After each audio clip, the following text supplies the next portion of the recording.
Lixo, sobra, descarte, resíduo. São muitos nomes para um mesmo problema que se transformou hoje numa dor de cabeça mundial. Segundo a Organização das Nações Unidas, num único ano, a humanidade produz mais de 2 bilhões de toneladas de detritos.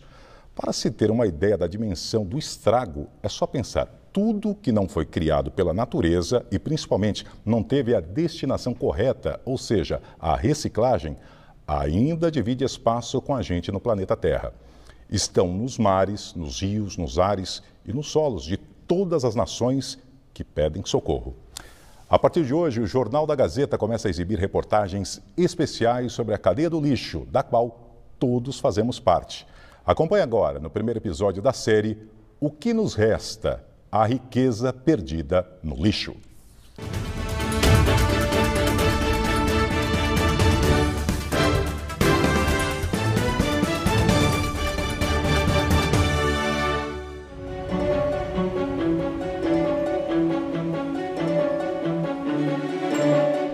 Um oceano de plástico. O lixo invade o subúrbio de uma favela de Nova Delhi, na Índia. O córrego desaparece no meio da sujeira.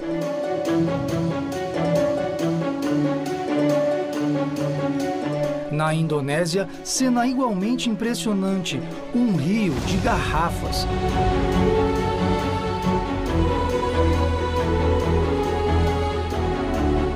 Em Honduras, no Caribe, não é diferente.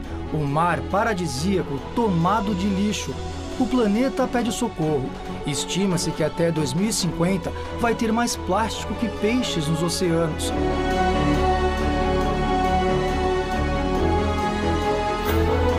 O Brasil não foge às previsões. O Rio de Janeiro é um claro exemplo de falha nas políticas públicas. A Baía de Guanabara deveria ter sido despoluída para a Olimpíada de 2016. Será que é isso que nos resta? São Paulo, a maior cidade do país, não fica atrás. Os 2 rios mega poluídos que cortam a metrópole, o Tietê e o Pinheiros, são símbolos deste problema. Além de esgoto e mau cheiro, outra coisa é comum aos dois: as promessas de despoluição. O projeto mais recente promete água limpa e um deck com restaurante no Pinheiros. Em 3 meses, as embarcações retiraram 200 toneladas de lixo flutuante. No Tietê, enquanto a tão falada despoluição não vem, as margens seguem com lixo vindo de descarte irregular na periferia. Nas represas, um dos problemas atende pelo nome de macrófitas. São essas plantas aquáticas que se reproduzem rapidamente na Guarapiranga. Balsas coletoras removem as algas por meio de garras mecanizadas. São 1.500 metros cúbicos por mês. As embarcações também recolhem lixo, o equivalente a 10 caminhões por mês. As montanhas são depositadas nas margens e depois removidas pela prefeitura. Paulo Saldiva, pesquisador e diretor do Instituto de Estudos Avançados da USP, faz um alerta. Primeiro, tem coisas que não são plástico e que se degradam, felizmente, mas são tóxicas. Na própria represa de Guarapiranga tem lugares que você não pode buscar água. Embora você tenha uma embalagem, com o tempo ela vai fragmentando e libera partículas cada vez menores, ela vai sendo corroída.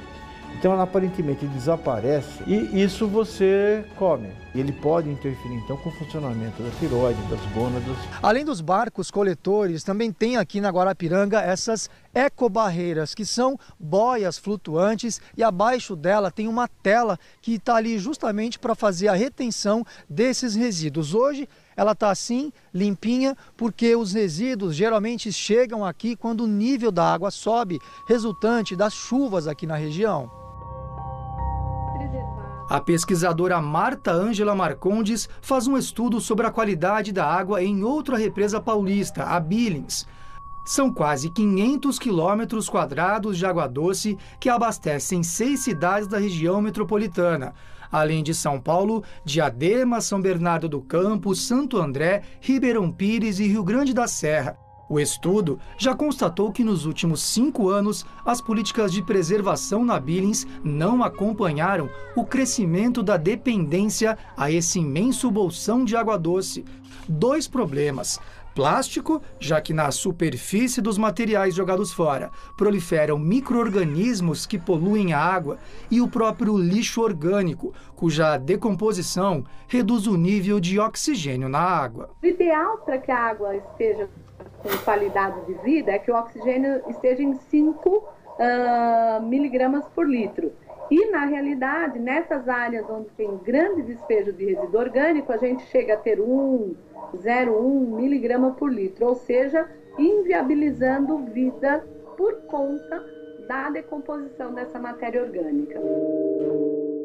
Jogar lixo em locais inadequados, além de entupir bueiros e provocar enchentes, pode provocar problemas de saúde na população, aponta Paulo Saldiva. Ali ele vai funcionar como um reservatório para criadores de mosquito.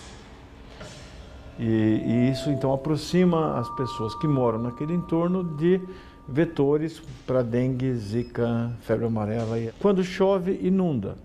E as pessoas têm que então caminhar para salvar seus pertences, ou mesmo se salvar, em águas contaminadas por esgoto. E ali você pega leptospirose, enteroviroses, bactérias e até hepatite B e hepatite A. O solo, dependendo do que você coloca no aterro, se tiver metais, ele pode vazar, né? Então, alguns compostos que estão eletrônicos, eles podem fazer uma contaminação por metais e atinge o lençol freático.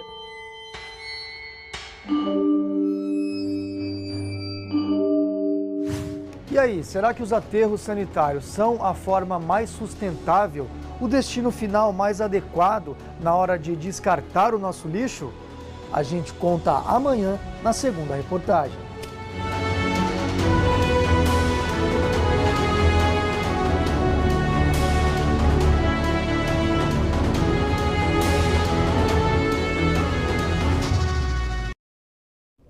E vamos agora à entrevista do dia com Denise Campos de Toledo. Para aprofundar o tema sobre os problemas mundiais que nós temos referentes ao lixo, as consequências para o planeta, eu converso agora com o Ricardo Carvalho, que é jornalista especializado em meio ambiente e sustentabilidade, fundador do site Meio Ambiente. Boa noite. Boa noite. E hoje está aqui com a gente também o Luciano Penteado, que é repórter desta série que nós começamos hoje, que você já acompanhou a primeira, e nós vamos exibir ao longo desta semana. Luciano, boa noite. Boa noite, Denise, boa noite. Boa noite, Luciano. Bom, e Ricardo, eu vou começar falando com o Luciano, porque ele preparou essa série toda que nós vamos acompanhar. O que te chocou mais? Porque a gente está vendo essas imagens do lixo, das garrafas e plásticos, a gente fala muito nisso, inclusive com vários entrevistados aqui, mas o que te chocou mais? Pois é, a gente fica achando, né, que é um problema distante, que essas cenas impressionantes, né, Ricardo, estão sempre longe, mas aqui mesmo em São Paulo, né, a gente visitou um aterro sanitário, um dos que tem aqui na capital, é uma área de 2 milhões de metros quadrados que recebe por dia 350 caminhões lotados de lixo, só lixo domiciliar. Então é aquela cena impressionante, um aterro que faz ali o monitoramento, né, do gás metano e do chorume, que são elementos que são resultantes da decomposição, mas nos impressionou muito, Denise, essa cena, porque além do próprio aterro em si, tem um terreno vizinho que foi um aterro no passado, mas que não pode mais ser aterro porque o solo já está sobrecarregado, né? Então, quer dizer, a gente estava pisando num terreno que já tinha sido um aterro um dia, mas que já está desativado e que, ou seja, mais espaços sendo abertos justamente para a decomposição do mesmo lixo, né? Então, isso foi bem impressionante, assim. Agora, Ricardo, todos os países tentam descobrir fórmulas para conviver com essa situação, minimizar o problema, que faz parte do nosso hábito de vida, nos nossos costumes. A gente está produzindo muito mais lixo, né? Até para ter mais conforto, garrafas PET, coisas que a gente não tinha antes.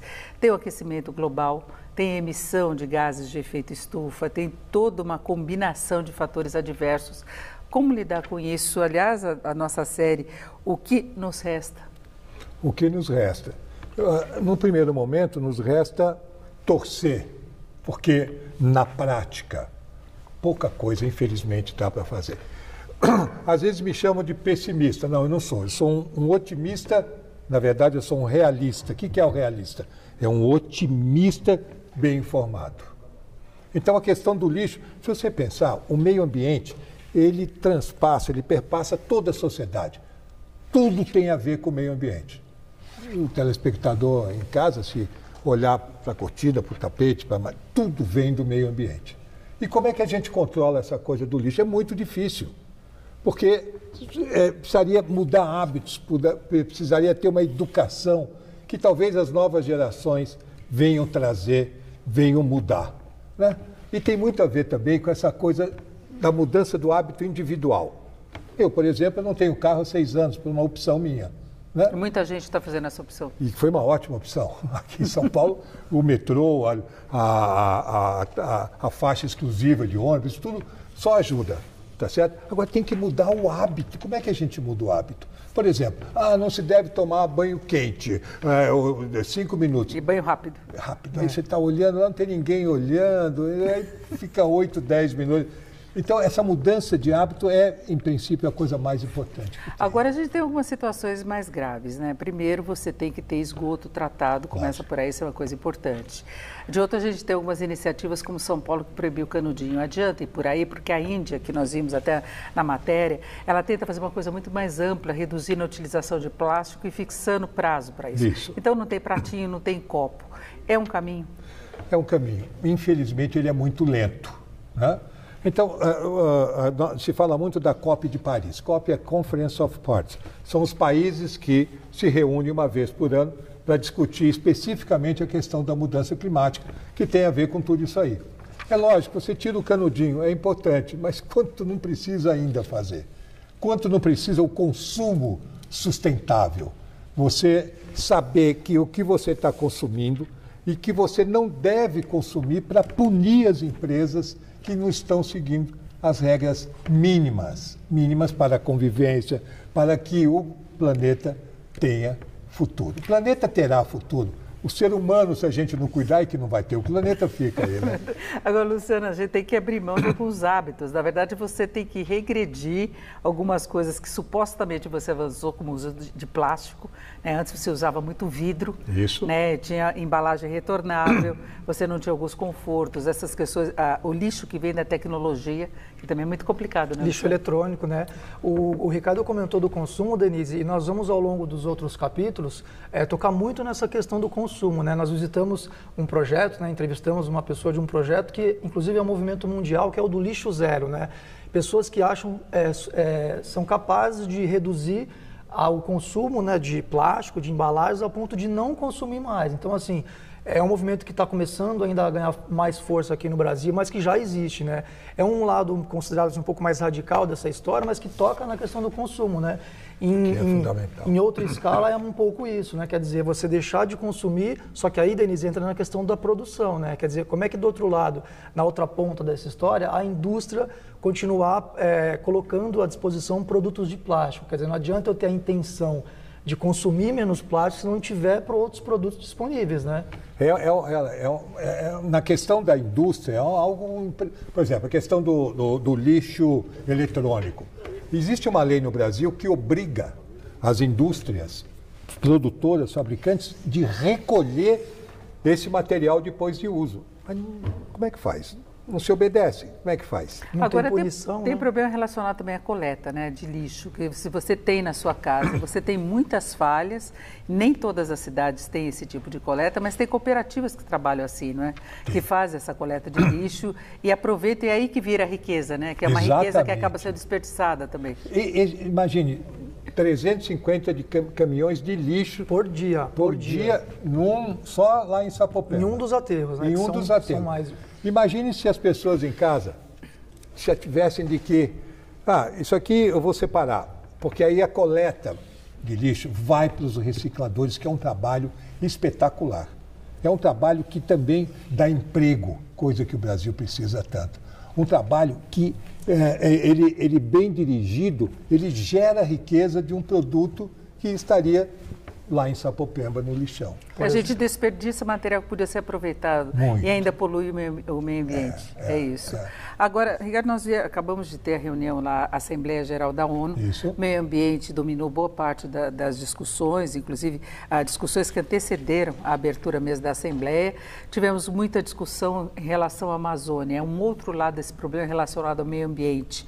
Você acha que iniciativas no sentido de preservar as matas, de se emitir menos gases, pode segurar um pouco o efeito estufa? Pode, aí sim. Porque, veja, o que o pessoal que vai para a Amazônia e derruba a árvore para vender a tora, eles têm que entender que a árvore de pé, ela vale muito mais do que a árvore que foi derrubada. Por quê? Por conta do que a gente chama de serviços ambientais que ela presta. Ela regula a chuva, ela regula os ventos, a árvore de pé, ela protege o terreno, que é a natureza agindo. Não, vamos lá, corta. Então, essa questão da Amazônia é fundamental, sim. Não é essa coisa de pulmão do mundo, não existe isso. O que ela existe é para regular o tempo do planeta, o clima. Né? Se você pensar, olha, esse dado é interessante. O Trópico de Capricórnio, quando sai de São Paulo e atravessa todo o planeta é deserto. Só não é aqui em São Paulo. Por quê? Por conta da Amazônia. Existem os rios voadores, que a água que evaporiza lá na Amazônia, pelo regime de ventos, ele vem bater aqui em São Paulo, no Paraná e Mato Grosso do Sul, que está na rota, e faz de uma terra que tecnicamente não seria fértil essa grandeza. Só que traz a queimada também, a fumaça da queimada, e as pessoas não acreditaram. É verdade. São Paulo todo mundo falou, nossa, como é que vem a fumaça de lá? Mas vem. Vem pelo regime de ventos. É uma questão muito, muito complexa essa do meio ambiente, né? Eu costumo dizer que, enquanto essa menina da Suécia, a Greta, que tem um trabalho maravilhoso e tal, mas não basta. Não basta. Bill Gates, o milionário Bill Gates, que costuma destinar fortunas para vários projetos, ele mesmo diz isso. Olha, nós temos que procurar jeitos de forçar o governo e as empresas.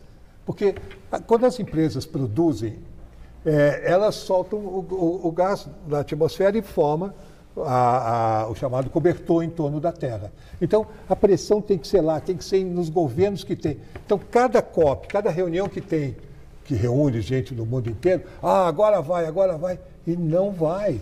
Então... Agora, uma coisa que chamou muita atenção em relação à menina que você citou, a Greta, é o quanto que ela despertou de ódio nas redes sociais por uma fala que ela fez. Ela pode até ter superdimensionado os impactos que destruíram os sonhos da geração dela, e talvez essa geração ainda consiga se adaptar a uma situação, mas a forma como reagiram contra ela. Né? Como se ela estivesse falando maluquice, que não tem problema de aquecimento global, que não tem nada disso. Né? E você falou, Denise, a palavra-chave, adaptar. Hoje, quem conhece bem o problema, o Bill Gates fala isso no artigo, está mais preocupado em buscar maneiras das pessoas se adaptarem às mudanças climáticas. Elas são irreversíveis. A gente pode tentar brecar para que no futuro não tenha. Mas elas são irreversíveis. Nunca nevou tanto onde nunca nevou, nunca choveu tanto onde nunca choveu. E assim vai pelo planeta inteiro.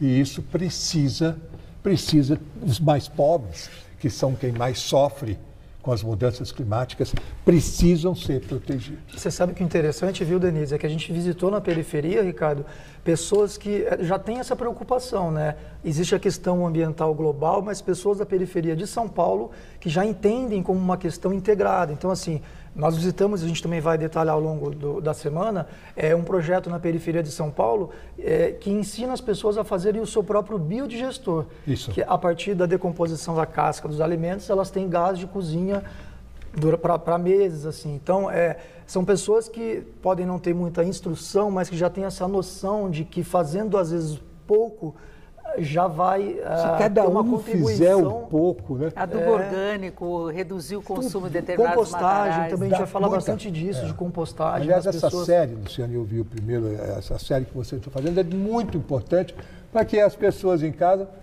estejam sempre trabalhando em torno dessas realidades, dessa realidade que é muito cruel, sim. As mudanças climáticas, infelizmente, são inevitáveis. Agora, Ricardo, em relação ao Brasil que nós temos hoje, o que te incomoda mais essa questão do meio ambiente, preservação?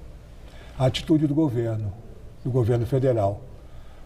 O presidente Bolsonaro, logo no início, quando ele diz que os fiscais do IBAMA, o pessoal do ICMBio também, não sei o quê, ele como que permite, sem dizer que permite, mas ele afrouxa o controle do desmatamento, da queimada, etc. Isso é o que mais me preocupa. Por quê? Porque é um ensinamento que não está sendo cumprido. Ele está desmoronando uma história ambiental dentro do Brasil que é muito importante. É um dos países que mais trabalhou essa coisa por conta dos nossos vários biomas, né? Que tanto o Mato Grosso, a Amazônia, o nosso litoral, 5.000 quilômetros e tal, né? O Brasil sempre trabalhou pelo meio ambiente. Tanto que na última reunião da ONU, o Brasil não foi, pela primeira vez, convidado a participar. Que não tem nenhum projeto, né? Que não tem nenhum projeto. É um absurdo isso. Agora, e numa cidade grande como São Paulo, outras metrópoles que nós temos, como lidar com essa situação e minimizar o problema? Mudar hábito, Denise, é tão difícil. Quando eu pego o meu ônibus e desço, por exemplo, a Rua da Consolação, aqui em São Paulo, 3, 4 horas da tarde, eu vou pela faixa do ônibus e fico olhando de lado, assim, aquele monte de automóvel, uma pessoa por automóvel. E eu chego de ônibus meia hora, 40 minutos mais rápido que se eu tivesse, ou no meu carro. Por que será que as pessoas não mudam esse hábito? Essa é uma questão importante, que tem a ver com o futuro, sim. É tentar mudar o hábito. Esse é o recadinho que eu daria. Tente mudar alguns hábitos. Cada um individualmente e depois as ações de governo também, como usar mais veículo elétrico. Aí você tem que ver a forma como você vai gerar essa energia. Isso. Mas o governo também tem que agir, né? Só que nós todos sabemos que o carro elétrico existe desde 1962. E os árabes, por conta do petróleo, fuzilaram o carro elétrico. Não deixaram ele nascer, não deixaram ele avançar. E está aí, hoje já tem carro elétrico. Agora, Luciano, bacana a tua matéria. Obrigado, Ricardo. Para mim foi um prazer estar aqui falando com vocês. Não, nós vamos fechando. Muito agradeço a participação do Luciano. Vai vir muito mais novidade aí nas próximas matérias, muito mais alertas, né, Luciano, em relação à situação que nós vivemos. Eu agradeço muito a participação do Ricardo. Ricardo, muito obrigada pelas suas análises, as informações e a torcer para não só se adaptar, mas tomar iniciativa que melhore a situação, né? É a torcida. Vamos lá. Realista. Obrigado. Ricardo Carvalho, obrigada. Boa noite. Laerte.